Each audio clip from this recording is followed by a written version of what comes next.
नमस्कार विद्यार्थियों, श्रीमती मोहरी देवी तापड़िया कन्या महाविद्यालय जसवंतगढ़ के यूट्यूब चैनल पर एक बार पुनः आपका हार्दिक स्वागत और अभिनंदन है। मैं प्रवक्ता चंद्र प्रकाश गुर्जर। आज की क्लास हमारी बीए द्वितीय वर्ष के छात्रों हेतु इतिहास विषय की होगी। इतिहास विषय के दौरान अगर बात की जाए तो निरंतर राजस्थान का इतिहास हम पढ़ रहे। राजस्थान के इतिहास के तहत अगर बात की जाए तो राजपूतों की जीवन पद्धति और आदर्श के बारे में पढ़ रहे हैं। उस राजपूतों की जीवन पद्धति और आदर्श के तहत ही हम जो राजस्थान के पर्व जो मुख्य त्यौहार हैं उनके बारे में पढ़ रहे हैं। तो त्योहारों के बारे में अगर बात की जाए तो हमने गणगौर के त्यौहार के बारे में पढ़ा, रामनवमी के त्यौहार के बारे में पढ़ा और उसके अलावा जो आखा तीज के त्यौहार के बारे में कल पढ़ा। तो उसी क्रम में आज हम पढ़ने वाले हैं तीज। जो तीज का त्यौहार होता है उसके बाद राजस्थान का काफ़ी लोकप्रिय और महत्वपूर्ण त्यौहार होता है और आप भी भली भांति जो तीज के त्यौहार से क्या हो परिचित हो। अगर बात की जाए तो तीज के दो त्यौहार हमें देखने को मिलते हैं, एक तो जो छोटी तीज और एक बड़ी तीज। ठीक है, तो ये दो त्यौहार हमें देखने को मिलते हैं तीज की। और तीज का त्यौहार जो विशेषतः राजस्थान की महिलाओं के द्वारा बड़े ही हर्षोल्लास के साथ मनाया जाता है। और बात की जाए तो राजपूतों की जीवन पद्धति और आदर्श के परिप्रेक्ष्य में भी हम देखेंगे कि राजपूतकालीन रियासतों में भी किस तरीके से जो तीज के त्यौहार को मनाया जाता था और आज भी उन परंपराओं के अंश हमें देखने को मिलते हैं। पीढ़ी दर पीढ़ी हमारी संस्कृति उसी तरीके से देखने को मिलती है आगे की पीढ़ियों में भी। तो राजपूत काल के दौरान भी तो तीज का त्यौहार किस तरीके से मनाया जाता है, वर्तमान समय में भी अगर बात की जाए तो तीज के त्यौहार को बड़े ही हर्षोल्लास से मनाया जाता है, तीजो उत्सव जिसे कहते हैं। तो तीज की बात की जाए तो तीज से एक जो मारवाड़ी में जो कहावत काफ़ी प्रचलित है उसका मैं जिक्र करूंगा यहाँ पे। अगर बात की जाए तीज से मुख्यतः त्योहारों की शुरुआत होती है, तीज से त्योहारों की। तो उसी क्रम में एक जो मारवाड़ी जो कहावत काफ़ी प्रचलित है राजस्थान में बात की जाएगी तो तीज त्योहारा बावड़ी लेडू भी गणगौर, यानी कि तीज से त्योहारों की शुरुआत होती है और गणगौर के पश्चात त्यौहार समाप्त हो जाते हैं और पुनः जब तीज आती है गणगौर के पश्चात तब त्योहारों की क्या होती है, शुरुआत होती है। तो तीज त्योहारा बावड़ी ले डूबी गणगौर। आप अपने घरों में पूछ लेना, आपने जो बड़े बुजुर्ग हैं उनको भी अगर बात की जाए तो इस कहावत के बारे में पता है, वो आपको विश्लेषण करके इसका बता देंगे, विस्तृत रूप से इसको बता देंगे। तो आज जो तीज के उत्सव की बात की जाए तो तीज मुख्यतः तीज के दो त्यौहार मनाए जाते हैं, एक छोटी तीज के दौरान और एक बड़ी तीज के दौरान। ठीक है, छोटी तीज की बात की जाए तो छोटी तीज कब आती है? छोटी तीज आती है सावन के महीने में। सावन के महीने में कौन से पक्ष में आती है? ठीक है, तीज यानी तृतीया को आती है। सीधी सी बात अगर बात की जाए तो सावन के महीने में जो शुक्ल पक्ष की तृतीया को आती है उसे क्या कहते हैं? छोटी तीज कहा जाता है। और उसके अलावा जो बड़ी तीज होती है, बड़ी तीज को क्या कहा जाता है? कजली तीज कहा जाता है। और ये बड़ी तीज कब मनाई जाती है? बड़ी तीज की बात की जाए तो भादवे के महीने में, जिसे हम कहते हैं भाद्रपद के महीने में जो कृष्ण तृतीया को जो बड़ी तीज मनाई जाती है। अब इनके बारे में हम विस्तृत रूप से पढ़ेंगे।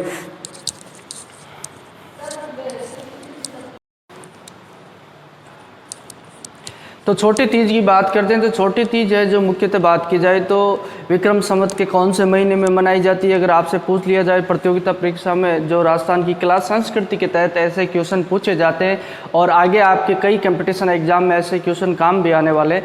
तो छोटी तीज मनाई जाती है। मूलतः आपको तो लड़कियों को विशेषतः तीज के बारे में तो विशेषतः पता होगा। छोटी तीज मनाई जाती है जो श्रावण महीना होता है, सावन महीना होता है, उसके शुक्ल पक्ष की तृतीया को मनाया जाता है। ठीक है, और बड़ी तीज कब मनाई जाती है? भाद्रपद की कृष्ण तृतीया को बड़ी तीज मनाई जाती है। छोटी तीज की बात की जाए तो छोटी तीज के अवसर पर विशेषतः जो सवारी निकाली जाती है, छोटी तीज जिसे तीज माता कहते हैं, तीज माता की अगर सवारी निकाली जाती है, जयपुर की सवारी बहुत ही जो अगर बात की जाए काफ़ी जो प्रचलित है। जयपुर की जो तीज माता का जो त्यौहार है, तीज की सवारी है जो राजस्थान में काफ़ी अगर बात की जाए तो राजस्थान में काफ़ी प्रसिद्ध है। जयपुर की सवारी की बात की जाए तो इस दिन अगर बात की जाए तो तीज माता की जो मूर्ति होती है उसकी भव्य सवारी निकाली जाती है जुलूस के रूप में। तुम देखते हो अगर जिस तरीके से गणगौर का जुलूस निकाला जाता है उसी तरीके से जो तीज माता की भी सवारी निकाली जाती है। इस सवारी के दौरान अगर बात की जाए जो लवाजमा रहता है, हाथी, घोड़े, ऊँट वगैरह,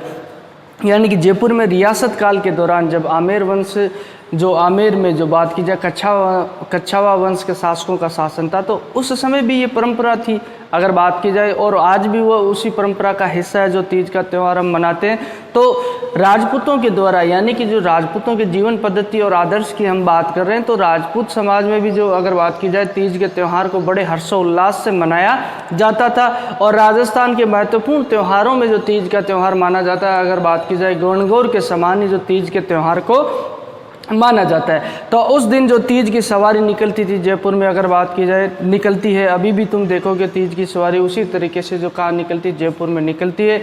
और हाथी घोड़े ऊंट वगैरह जो लवाजमा रहता था, उसके अलावा जो बैंड बाजे के साथ तीज की सवारी निकाली जाती है। और वहाँ जो बात की जाए जुलूस के तहत जो जितने भी लोग होते हैं उनके द्वारा राजस्थानी पे जो वेशभूषा है, पोशाक वगैरह पहनी जाती है, पगड़ी वगैरह, और जो राजस्थान की संस्कृति हमें यहाँ देखने को मिलती है। कई पोशाक, राजस्थानी पोशाक वेशभूषा यहाँ पहनी जाती है। और इसी जुलूस में बात की जाए राजस्थान के लोकगीत है, तुम देखोगे गणगौर के जो जुलूस के दौरान गणगौर माता के गीत गाए जाते हैं, उसी तरीके से जो तीज के जुलूस के दौरान तीज माता के जो कई तरीके के जो राजस्थानी लोकगीत है यहाँ महिलाओं के द्वारा गाए जाते हैं। इस जुलूस में बात की जाए महिलाओं के द्वारा और जो लड़कियों के द्वारा भाग लिया जाता है, उसके अलावा जो पुरुषों के द्वारा भी जो राजस्थानी वेशभूषा पहनकर जो भाग ले। तीज के त्यौहार के दिन तुम देखते हो कि लड़कियां और महिलाएं कैसे सजती धजती है। और इसी दौरान तुम्हें याद हो है, अगर हमारे जो राजस्थान में परंपरा रहती है, सिंजारे की जो परंपरा रहती है तीज के दिन, जो महिलाओं के द्वारा और जो लड़कियों के द्वारा, कुमारियों के द्वारा बात की जाए तो अपने हाथों पे मेहंदी बनाई जाती है और तीज के त्यौहार को बड़े ही हर्षोल्लास से मनाया जाता है। और यहाँ सिंजारे की परंपरा भी हमें देखने को मिलती है। अगर बात की जाए तो कर्नल टोड के द्वारा इस तीज की सवारी के बारे में उल्लेख किया गया, जयपुर की तीज की, क्योंकि राजपूताने का इतिहास किसके द्वारा, कर्नल टोड के द्वारा लिखा गया, राजस्थान के इतिहास है। तो उसी दौरान उनके द्वारा जो इस तीज की सवारी की बात की जाए, तीज के त्यौहार के बारे में जो उल्लेख किया, जिसके तहत ये बताते हैं कि इस अवसर पर सभी के द्वारा जो लाल वस्त्र के कपड़े पहने जाते थे महिलाओं के द्वारा, और जुलूस के साथ चलने वाले जो पुरुष हैं उनके द्वारा लाल वस्त्र के कपड़े पहने जाते थे। और उसके अलावा जो बात की जाए जो महाराजा होते थे, इनके द्वारा जो अपने सामंतों को इस तरीके के जो लाल रंग के कपड़े क्या किए जाते, भेंट किए जाते थे, उपहार स्वरूप अपने सामंतों को भेंट दिए जाते थे कपड़े लाल रंग के। और यहाँ लाल रंग के कपड़े पहनने का जो प्रचलन तीज के सवारी के दौरान हमें देखने को मिलता है। इसी तरह के से बात की जाए उदयपुर रियासत की, तो उदयपुर रियासत में जो तीज के त्यौहार को मनाने की परंपरा की अगर बात की जाए तो यहाँ महाराणा के द्वारा, उदयपुर के जो राजा होते थे, शासक होते थे, उन्हें महाराणा या राणा कहा जाता था। जैसे महाराणा सांगा है, राणा कुंभ है, तो महाराणा प्रताप है। तो यहाँ जो जगनिवास महल है जयपुर में, उदयपुर में अगर बात की जाए, जो जगनिवास महल है उसमें महाराणा के द्वारा, वहाँ के शासक के द्वारा क्या दी जाती थी, गोट दी जाती थी। गोट बोले तो दावत, खाने पीने की जो दावत उनके द्वारा दी जाती थी। और यहीं जो जगनिवास महल में जो वेश्याएँ होती थी उनके द्वारा जो रंगीन रस्सियों पे क्या किए जाते थे, झूले जाते थे। तीज के त्यौहार के दिन तुम देखोगे झूला डालने की भी परंपरा हमें देखने को मिलती है, ठीक है। और यहाँ जगनिवास महल में इस तरीके से मनाया जाता है। इसके अलावा जो महाराणा जो जगनिवास महल में रुकते दिन भर और शाम को या तो जुलूस के द्वारा जो बैंड बाजे के साथ है, जो हाथी घोड़े लवाजमे के साथ महल को लौटते थे, या उसके अलावा जो पालकी होती थी, पालकी उठाने वाली पालकी होती है ना, तो उस पालकी में बैठकर वो वापस महलों की तरफ लौट जाते थे। और इस तरीके से बात की जाए उदयपुर में जो छोटी तीज का त्यौहार है वो मनाया जाता था, ठीक है। उसके अलावा जोधपुर रियासत की बात करें तो जोधपुर में भी हमें जो तीज के त्यौहार से संबंधित परंपरा देखने को मिलती है। उसमें जोधपुर के महाराजा के द्वारा इस दिन पर विशेषतः अपने सामंतों को गुलाबी रंग के कपड़े बांटे जाते थे। जो गुलाबी रंग की पोशाक वगैरह होती है वो भेंट की जाती थी, उपहार स्वरूप दी जाती थी। और उसी दौरान जो गिरदी कोट है जोधपुर में, वहाँ घुड़दौड़ का आयोजन किया जाता था। घोड़ों की दौड़ प्रतियोगिता देखने को हमें मिलती है। विशेषतः मेलों में तुम देखोगे ये परंपरा होगी, चाहे गाँव के मेले, ज़्यादातर जो जो मेले हैं गाँव में लगते हैं। तो हमने भी देखा कई बार जो गाँव के गणगौर के मेले होते थे या ये तीज से संबंधित मेले होते हैं, वहाँ पर घुड़दौड़ प्रतियोगिता हमें देखने को मिलती है।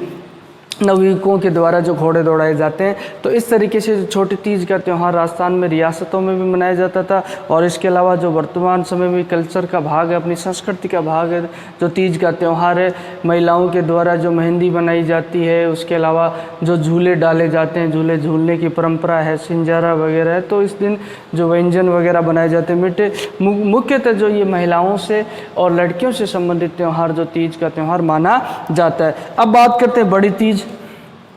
छोटी तीज की हमने बात कर ली, अब बड़ी तीज है। बड़ी तीज को क्या कहते हैं? कजली तीज भी कहा जाता है। और राजस्थान में सर्वाधिक जो बात की जाए प्रसिद्ध जो बड़ी तीज कहाँ की, अगर आपसे पूछा जाए प्रतियोगिता परीक्षा, तो कजली तीज है, जो बूंदी में वाकई में बूंदी की बहुत ही जो प्रसिद्ध होती है बड़ी तीज की बात की। कजली तीज का त्यौहार जो बूंदी में मनाया जाता है। और ये जो बड़ी तीज कब मनाई जाती है, अगर बात की जाए, आपसे पूछ लिया जाए, ये जो भाद्रपद महीना होता है, जिसे हम कहते हैं भादवा का महीना होता है, और उसके कृष्ण तृतीया को मनाई जाती है, न कि शुक्ल तृतीया। शुक्ल तृतीया, सावन की शुक्ल तृतीया को तो छोटी तीज, और भादवा की जो भादवा की कृष्ण तृतीया होती है, उसको क्या बड़ी तीज मनाई जाती है। तो उसे बड़ी तीज को क्या कहते हैं? कजली तीज कहा जाता है। इस दिन भी अगर बात की जाए तो सुहागिन औरतों के द्वारा जो अपने जो बाहर रहने वाले हैं, उसके जो पति वगैरह बाहर काम करते हैं, अपने प्रवासी जो प्रियतम से मिलन की आकांक्षा रखती है, जो सुहागिन औरतें होती है। और इसी दौरान जो राजपूताने में अगर बात की जाए, राजपूत रियासतों में जो बड़ी तीज के दौरान जो विशेष थे, जो राजा महाराजाओं के काम करने वाले सैनिक सामंत होते थे, उनको इस अवसर पर क्या दी जाती थी? घर जाने की छूट दी जाती थी। उन्हें विशेषतः इस दिन जो घर जाने की छुट्टी दे दी जाती थी।